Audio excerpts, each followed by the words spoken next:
This forecast is brought to you by me. For information on readings I offer, such as birth chart readings, couples readings, locational readings, and more, check out my website at manic.mercurian.net, or you can reach me directly at manic.mercurian@gmail.com. Welcome to your astrological forecast for the week of Monday, October 24th through Sunday, October 30th, 2022. This week we're moving into some very intense times. This is what I've been talking about for months. I think I've been talking about this in these forecasts since, June or July.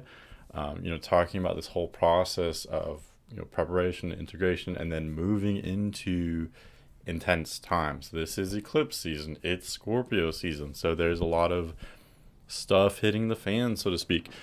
This week, there's two major things that happened just prior to the period that I'm covering in this forecast. So on Sunday, October 23rd, both the Sun and Venus entered Scorpio. So this marked a huge change from these kind of light and detached and relationship oriented Libra themes and energies that we were dealing with for the last month or so into Scorpio. So now the focus is very much on Scorpio. Only Mercury is kind of lagging behind. It was still, it was retrograde not that long ago. So Mercury's still kind of lagging behind in Libra. It will catch up pretty quickly and join Sun and Venus in Scorpio very soon. But with the Sun and Venus in Scorpio already, it's showing that, the focus is emotional. It's intense. Scorpio is probably the most intensely emotional sign that we have. So that's its main kind of marker. And in the Northern Hemisphere, I think there are major cold fronts that are associated with Scorpio season. Scorpio represents the middle of fall in the Northern Hemisphere. So with these plunging temperatures, I think it's kind of revitalizing. Something within us awakens. We feel like we're on hyperdrive, like we're in this more aware state, I think. And I think, the kind of raw emotional principles of Scorpio are so tangible with those cold temperatures. There's something about the cold temperatures that brings us together, but also intensifies things. I don't know if you know what I'm talking about, but I think these things are very tangible. So, this fits very directly with the elements of Scorpio.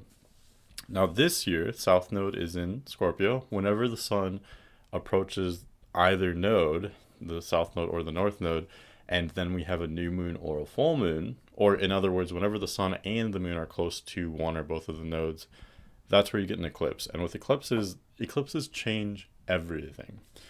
So I strongly suggest you look to where does Scorpio fall in your chart, because by looking at that location, that will tell you where there is about to be a huge change for you in the next month or so. Also, what planets fall in Scorpio for you? So maybe you don't have any planets in Scorpio, but is it your first house? That means you are going to be changing everything. Your identity, your self-expression, maybe even your appearance are about to change dramatically over the next month or so.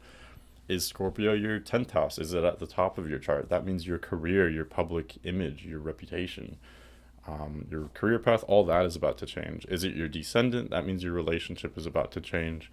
Is it your 4th house? That means it's your home life, whatever. Is it your Mercury there and your ideas, your mentality is about to change? You got to look to where that falls in your chart to see how this will affect you personally. Anyway, getting back into more specifically about this week in particular. This week, I see it as, I see astrology as being like weather. I think we can very easily compare astrology to weather, and it's like there's a storm coming, and we're getting the brunt of the storm this week. We're getting the edge of it. We're becoming immersed in it. And I think these kind of weather or storm comparisons are especially true for water signs, because water signs they feel like a storm. They feel like plunging into, like a cloud almost. Because on the one hand, Scorpio is a time where we are awakened and, there's so much mental energy and also strong intuition and strong emotion. Scorpio is so awake and alive, and I think we all experience that in Scorpio season. But on the other hand, Scorpio is a water sign. I think with all the water signs, it's almost like you plunge underwater and it's hard to see. There's a mist or a cloud, a fog. It's hard to see and understand what's happening when you are immersed in it, much like a storm, I think. So this week starts that really intensely, quickened, rapid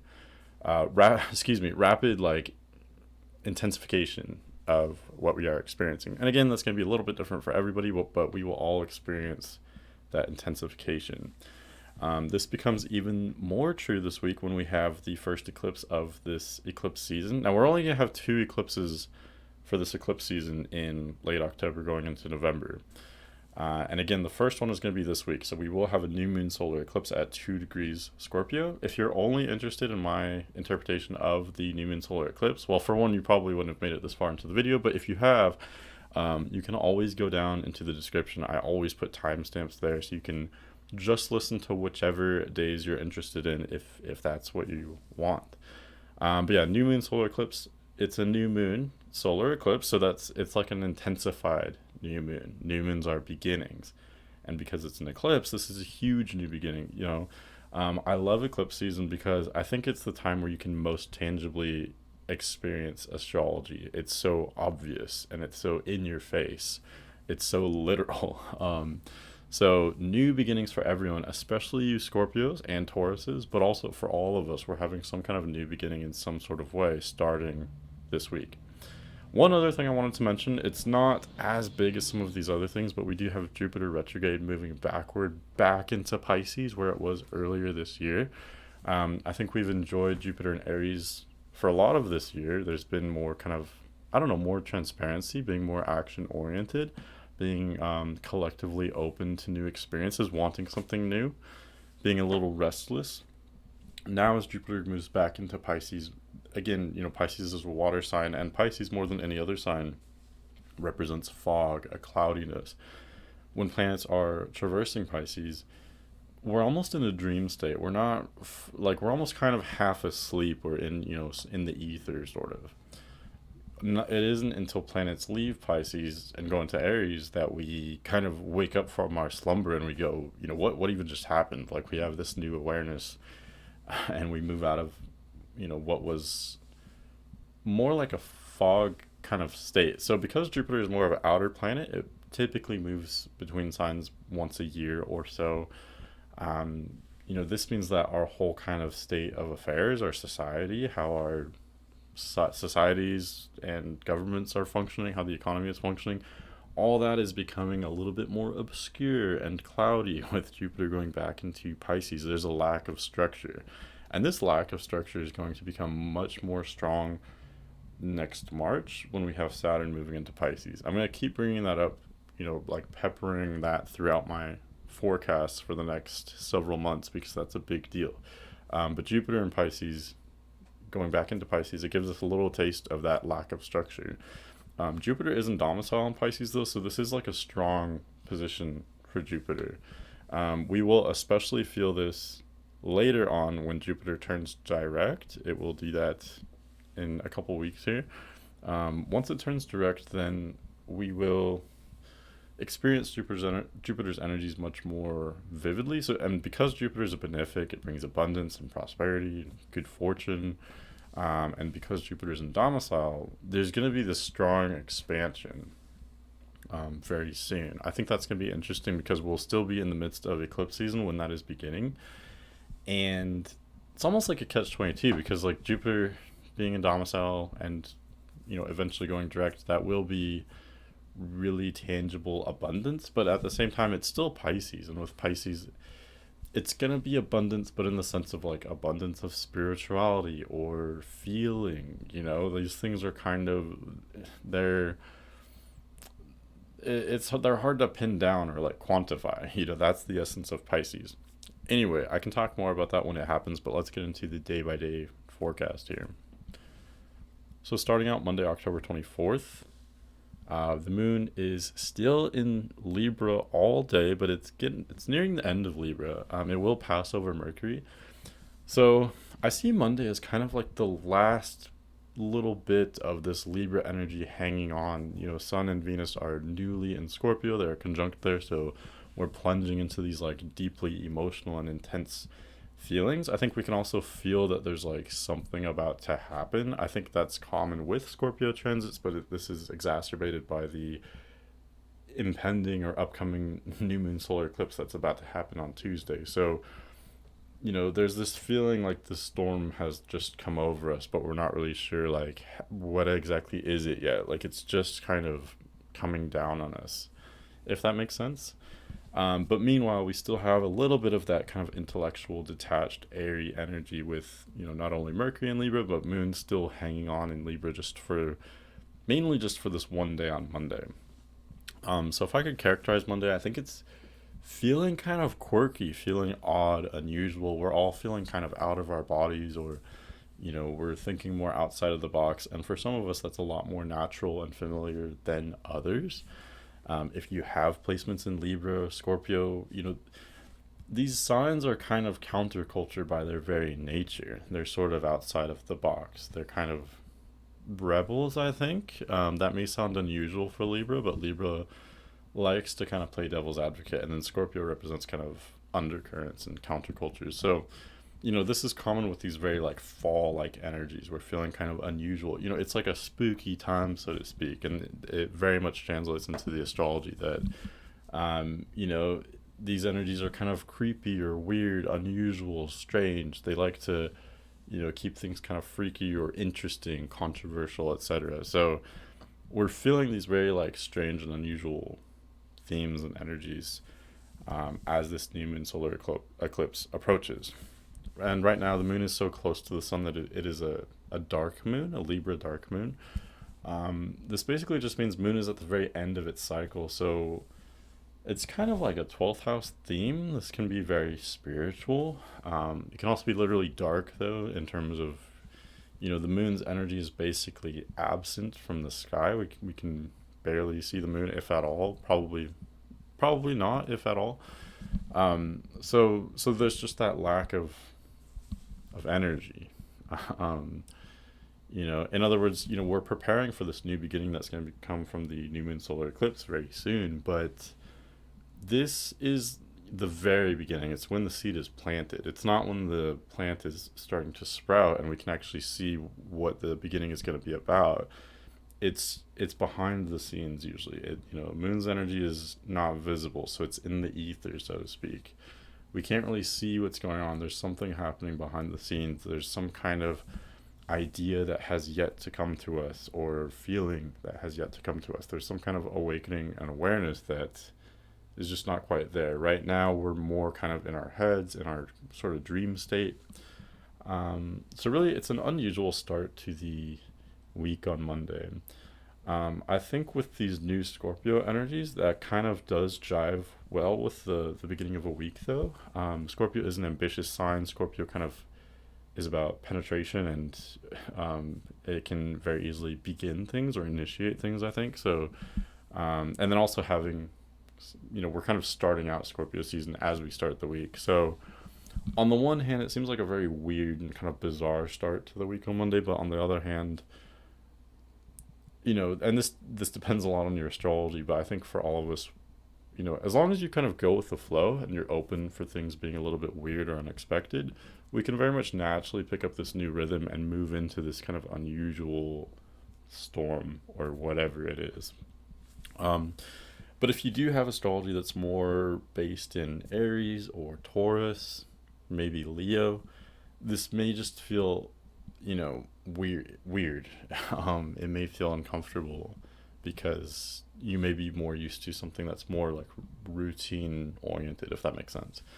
So again, just roll with the punches, be open, because very little, if anything, is about to go as planned with these Uranian and Scorpionic and ecliptic energies that are about to unfold.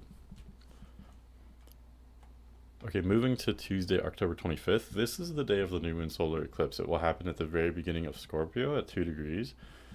So pretty early in the day, moon leaves Libra and enters Scorpio. And then, you can see here by just after noon Eastern Standard Time, moon has already technically conjoined the sun. So technically this new moon solar eclipse has already happened by noon.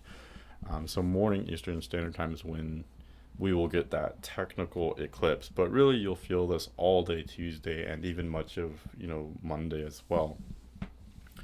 But again, remember what I said. So this for new moon solar eclipses, New moons are interesting because depending on where they fall in your astrology, they can trigger major events that happen on that day, but that's not always the case. I would say most of the time it's a more subtle new beginning. It's the idea. It's kind of like, you could compare it to an inventor inventing something. They like so okay. So with this example for the new moon, solar eclipse or whatnot, that would represent the moment that they have an idea for an invention, for a contraption or whatever. It wouldn't be till later, like on the first quarter moon, a week later, that that would represent the time where this contraption is actually made. It's like become physical, and then only later, like maybe on the full moon, that's where it becomes patented and developed. And then the third quarter moon, there's some kind of crisis with it, and then once the next new moon comes, that's when this thing like enters the common, the mainstream. It enters, full blown. It becomes popularized or what have you. So hopefully that makes sense and doesn't just further confuse you. But new moons are where the seed is planted. That's a great metaphor as well. It's not a time, it's the least active time of the lunar cycle, because this is the time where the moon has the least amount of light. There's no light there. There's no energy. It's not that the moon isn't there. The moon is there. Its energy is there. It's just obscured from our view. It's in the dark, so to speak. So it's in our subconscious. It's in our, the depths of our psyche, or it's kind of in the ether, or it's in God or the aliens or whatever you believe in. So yeah, so that's kind of what's going on with this new moon solar eclipse. It is a huge new beginning. The storm is very intense and kind of bearing down on us, but at the same time, it's not yet clear what is this all about, especially because this is Scorpio. Scorpio can be very great for uncovering things, uncovering truths, but Scorpio can also be very mysterious and kind of cover things up as well. So I think especially at this beginning stage, something intense has just changed, and this applies not only individually but also collectively, as above, so below. There's some kind of huge new beginning.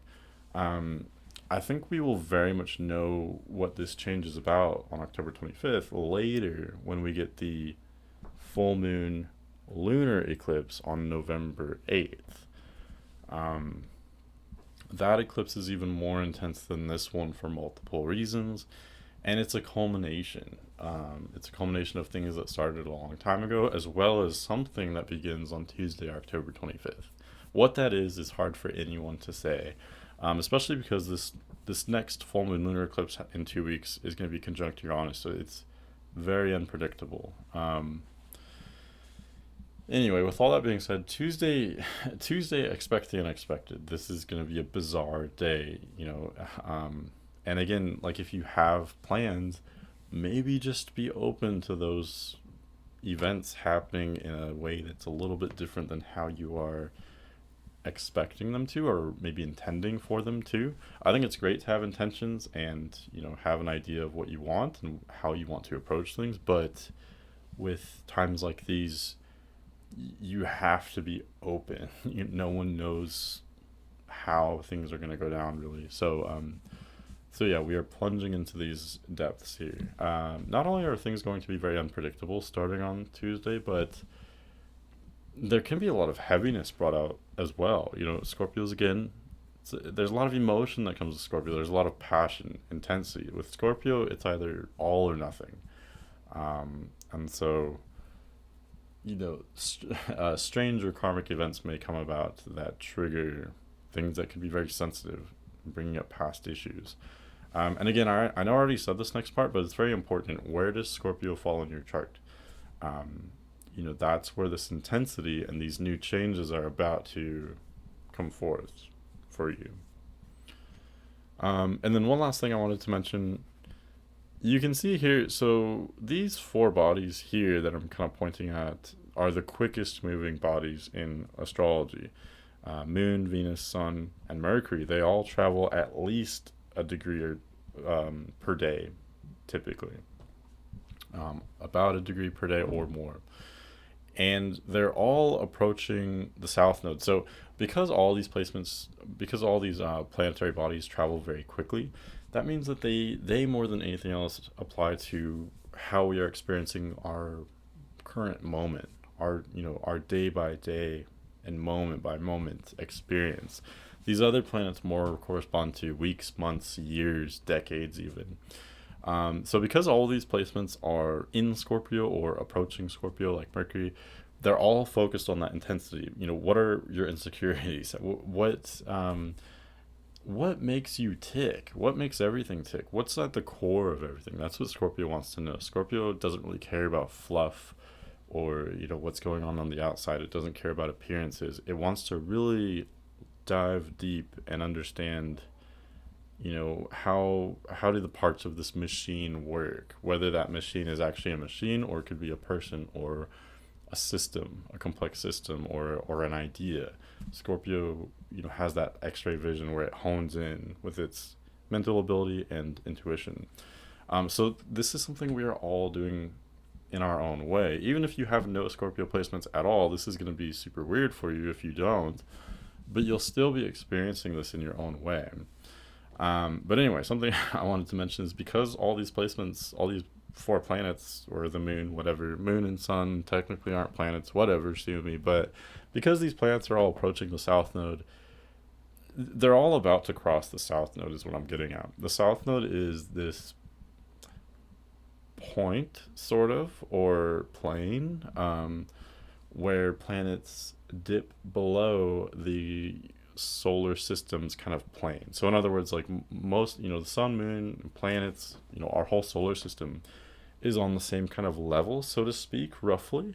However, the planets do kind of rise above that level and then dip below it. And as they dip below it, that's the south node, that point where they dip below that plane. So there's, it's a very symbolic process of plunging below the surface, plunging, deep and going downward. This is very dark. It's also very dark because Scorpio is a very dark kind of sign. There's a lot of cynicism and pessimism and expecting crises and preparing for crises, sometimes manifesting crises because, we're so obsessed with crises and preparing for them that we can accidentally make them happen.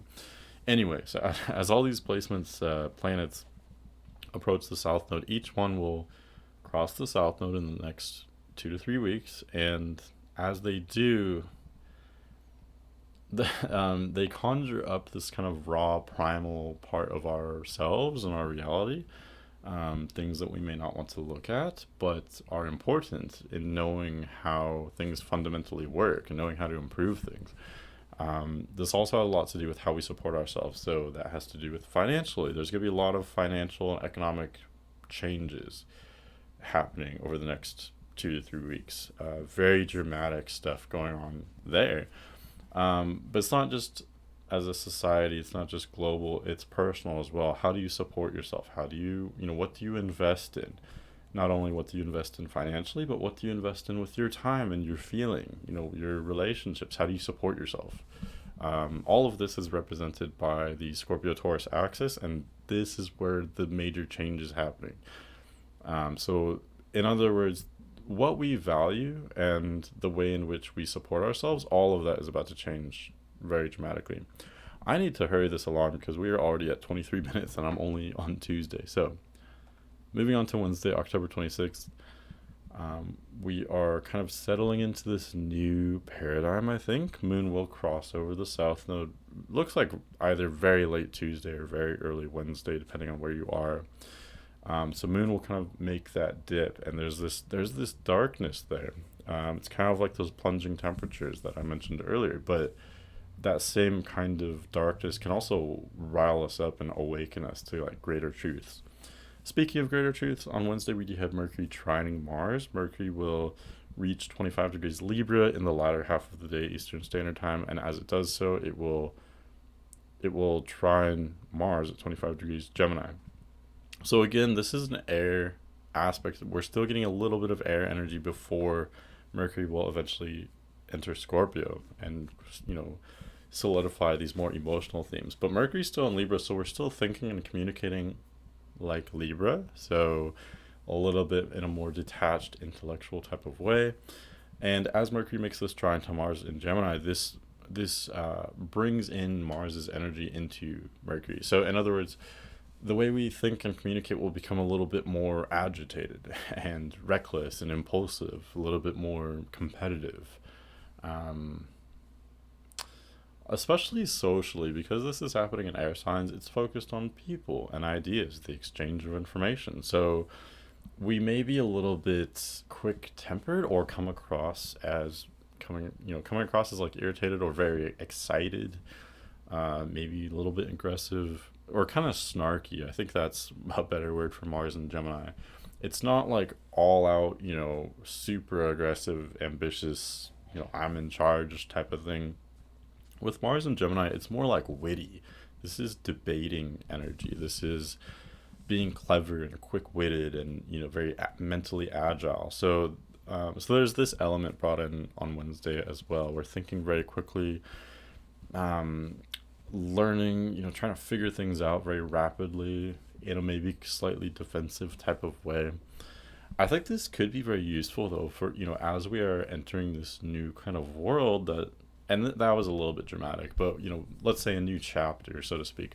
As we're entering this new chapter being brought on by this eclipse, not only the new moon solar eclipse, but also the eclipse season in general, I think it can be useful to have Mars making this connection to Mercury, bringing in Mars's energy into our intellects and communication, being, quick-witted or quick to adapt and learn and adjust. I think that can be very useful on Wednesday. Going to Thursday, October 27th, Mercury makes another connection. Mercury's being very chatty as it's, going direct. Mercury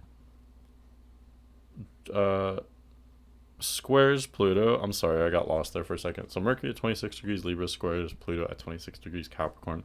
This is so interesting because I think it's very telling of other things going on here. Um, you know, we already have these scorpionic energies, showing us a darker side of our realities. And now, as Mercury squares Pluto, this is very similar, I think. Becoming more attuned to insecurities and the darker aspects of how we work, how our lives work, how reality functions. Pluto in Capricorn, more specifically, has to do with hierarchies and the structure, the glue that holds everything together. So, rules, regulations, societal norms.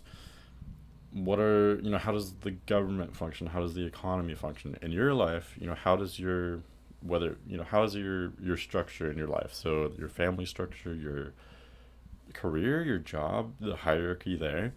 In all of those areas, there may be more communication or learning, about maybe the less glamorous aspect of those structures and hierarchies. Maybe figuring out some kind of corruption or I've noticed Pluto brings about a lot of intense like insecurities. It does have to do with destruction of the ego, becoming more aware of our fears and our paranoias. Why are we afraid of the things we are afraid of? Why are we insecure? Only by delving into those things and really experiencing them can you become stronger. And that's ultimately what Pluto is pushing us to do. This is a quick aspect, mainly just applying to Thursday, but Mercury making this aspect, I think it just shows that, our thinking and communicating is very edgy, and kind of dark. And Mercury is still trining Mars. It is off by 1 degree now, but it's still relevant. So with Mars and Pluto together are very like intense, combative energies. They can be kind of dark or, fixated on power and wealth and control, and survival and instinct. So all these things are being channeled into our intellect and our communication on Wednesday, but especially Thursday. Also on Thursday, Moon does leave Scorpio and enter Sagittarius.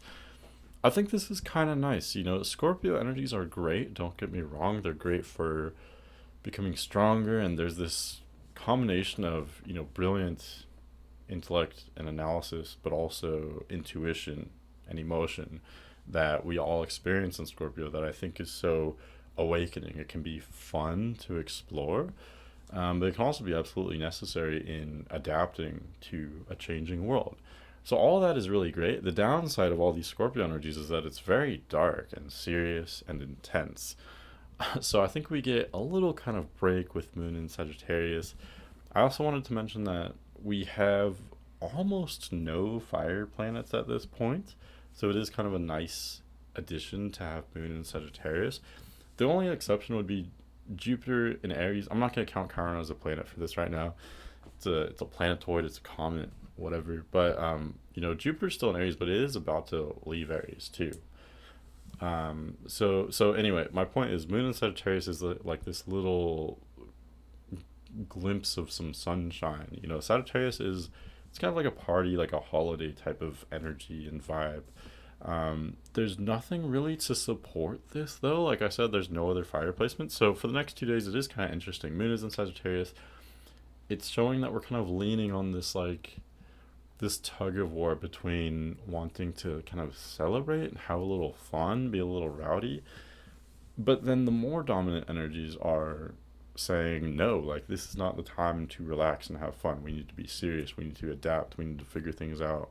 There's stuff going on that we have to become aware of. It's almost kind of like a paranoid energy, really. But this contrasts greatly from the Sagittarius moon, which is so jovial and cheerful. Moon is separating from the sun, so it is gaining light. It's still barely visible, if at all. You'd have to see it when the sun is still just below the horizon and the moon has already risen. But Moon will continue to gain a little bit more light, and as it does, that's when we will really see the new beginnings that have started from the new moon solar eclipse on Tuesday. Okay, moving forward to Friday, October 28th. Moon is still the only fire planet. This becomes especially true on Friday because Jupiter will retrograde back into Pisces in the latter half of the day, Eastern Standard Time. So again, this is interesting. I mean, Jupiter's energies are hard to experience right now because it is retrograde. This is very difficult too because Jupiter is, it brings abundance, it brings prosperity. And with Jupiter retrograde, this typically represents a more challenging time. Jupiter's energies support us in such a warm and pleasant way. And with Jupiter retrograde, all those energies are more offline. They still exist, but they're more behind the scenes. They're more in our dreams, or, they're more ethereal. So on the 28th, as Jupiter moves back into Pisces, it does become stronger in the sense that Jupiter's in domicile in Pisces, but when planets are retrograde and in domicile, it's almost like they are even more dysfunctional than typical, than they usually are retrograde. So I think there is a great kind of optimism that will come about later when Jupiter returns direct, but as of right now, what I'm trying to get at is this is like hard times economically for everyone. There's this like financial reset happening, and this a lot of times that happens through, I don't even want to say recession necessarily, but these things can kind of come about with these huge economic changes. So that's what I'm seeing right now. It's not so much a time of like abundance and everyone enjoying the status quo. This is a time of change, and change can be experienced as loss. Change is not fun necessarily, especially when it comes to like how we support ourselves financially and economically and all that. It can be alarming because we have to know how to survive, and if everything's changing so dramatically, it can be hard to know or plan, how will we survive in the future. Of course we will survive, but it's just there's a lot of mystery involved, I guess, and that can be scary. But as of right now, Moon is still in Sagittarius. Again, this is kind of a nice little addition of some fiery, zesty energy to these like really heavy scorpionic energies. And that's mainly what I say for Friday. So really, this is just continuing a very strange week. A lot of unpredictability going on. moving to Saturday, October 29th, Moon leaves Sagittarius and enters Capricorn just before noon Eastern Standard Time. And not long after it does, so it looks like late afternoon Eastern Standard Time, Moon will reach that 6th degree of Capricorn. Looks like more like evening kind of. Later in the day, Moon will make that exact sextile to the Sun. So this is a waxing sextile. This is a very harmonious, beautiful aspect. Moon in Capricorn blends readily with Sun and Scorpio. So the way we would experience that is pretty much all day on Saturday. There is a harmony going on. I want to be careful on how I illustrate this though, because this is a very harmonious aspect that typically would be associated with everyone having a good time, being in a good mood, and there's this harmony there, like I said. But the difference here, what makes it interesting, is Sun is in Scorpio, and Moon is in Capricorn. These signs have to do with scarcity and being ambitious and strong in a world that is kind of collapsing. Scorpio in the northern hemisphere represents the middle of fall, and Capricorn represents the beginning of winter. So these times are difficult times where you have to plan very far ahead to know how to make it through the winter. Kind of, that's sort of the more natural cycle or rhythm of things that goes on during this time. Between these signs is Sagittarius, where there's this little like burst of abundance where you can enjoy your excess from the harvest, hopefully, and have all these holidays like Thanksgiving and the days leading up to Christmas, just before Christmas. But then after all that, Capricorn represents this kind of plunging into this. It's the one of the darkest. Well, it is the darkest time of the year. And so anyway, what I'm trying to say is that this is this really harmonious aspect, but Sun is in Scorpio, which is making us all feel emotionally intense, wanting to be strategic and plan, and make order for ourselves out of chaos. And then Moon is in Capricorn, where it's in detriment, and it shows typically when Moon is in Capricorn, we don't feel comfortable. We feel weird and unusual, and we have to be extra strong to prepare and make sure our future is what we want it to be, which is difficult because we would rather just indulge and have pleasure in the here and now. But with Moon in Capricorn, we can't do that, and with Sun in Scorpio, we can't do that either. So all that is to say, this is a really harmonious, beautiful dynamic between the Sun and the Moon. But the context is, it's bittersweet. Like there's this harmony, but it's in a place of preparation and planning. It's intense. So hopefully that makes sense. It's a little bit contradictory, but I still like this though. I think this is still really good. It could represent maybe finding pleasure, but finding pleasure in knowing that you are preparing for yourself, or that you are strong enough to do whatever you're having to do, whatever the challenges are in your life.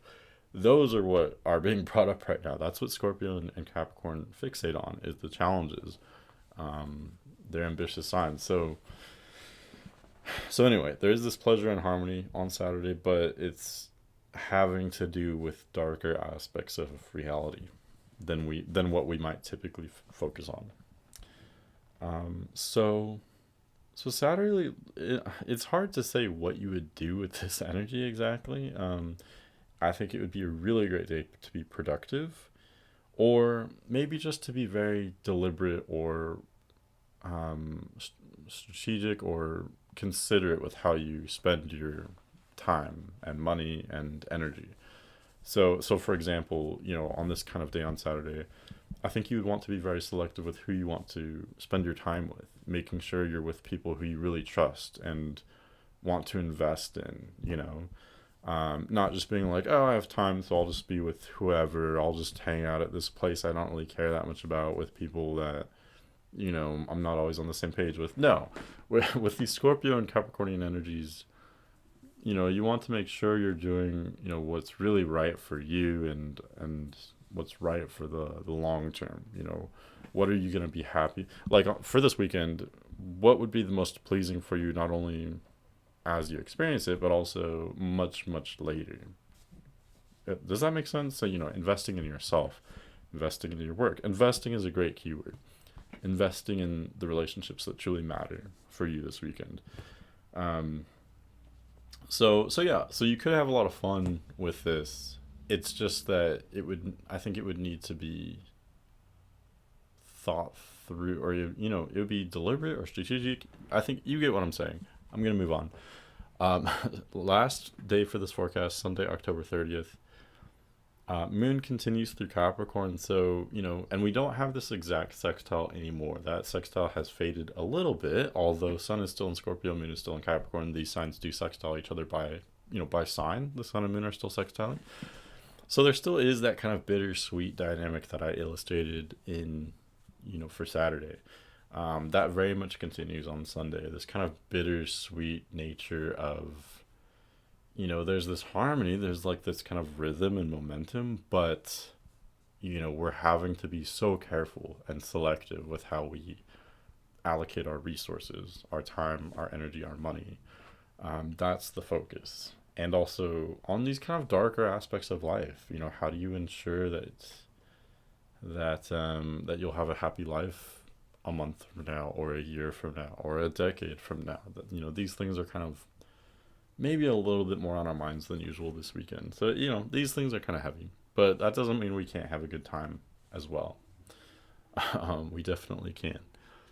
Sunday also, the moon is approaching Pluto, so it's an intense area. Moon will not exactly cross over Pluto on Sunday, but I just wanted to mention it. These are kind of intense and bittersweet energies going on.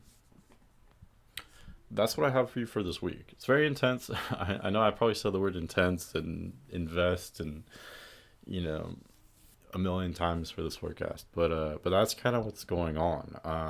Again, this could be very scary. There's a lot of change. Not all of us really adapt to change very readily. It can be nerve wracking. But at the same time, you have to just go with it. Roll with the punches. Do your best. This is test time. I've used this metaphor in the past, and I'll use it again. The months leading up to this were about doing the work, integrating, and bettering ourselves.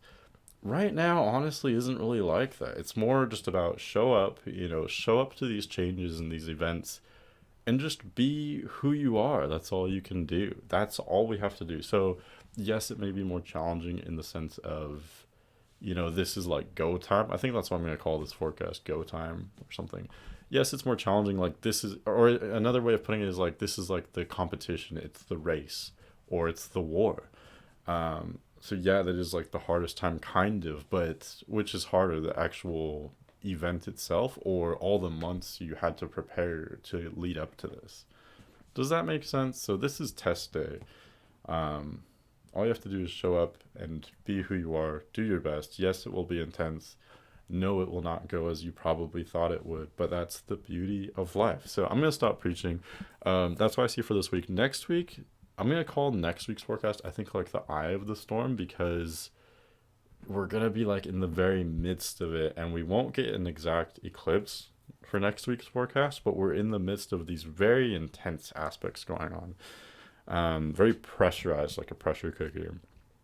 We're also going to have a first quarter moon really riling things up, seeing where these new changes are bringing us next week. And we will have Mercury, Sun, and Venus all cross the south node. So more kind of darkness, but it doesn't have to be bad. None of this is bad. Even these like economic changes, I really truly don't see as bad. It's just change. It's just, if you're familiar with tarot, it's like the Tower card. Yes, sudden change can be scary, but if you step back and take it for what it is, all it is sudden change. As long as you can, properly adapt and adjust and make the most of what's going on, and, be a little loose enough or adaptable enough to adjust, this doesn't have to be a bad thing. I think it's only if we are, fully, um, committed to and, hooked on the status quo, then of course this is going to be a bad thing, but it doesn't have to be. So anyway, that's what I see for this week. Thank you for watching. I hope this helps you, or thanks for listening rather. And yeah, stay tuned next week as we get further into these intense and very interesting times. And again, if you want a reading, or if you want to just talk to me for whatever reason, email me at manic.mercurian@gmail.com. All of this information is in the description box of every video I post, by the way. Every video I've posted for months. And you can also check out my website, manic.mercurian.net. Thanks for listening, and I'll talk to you later.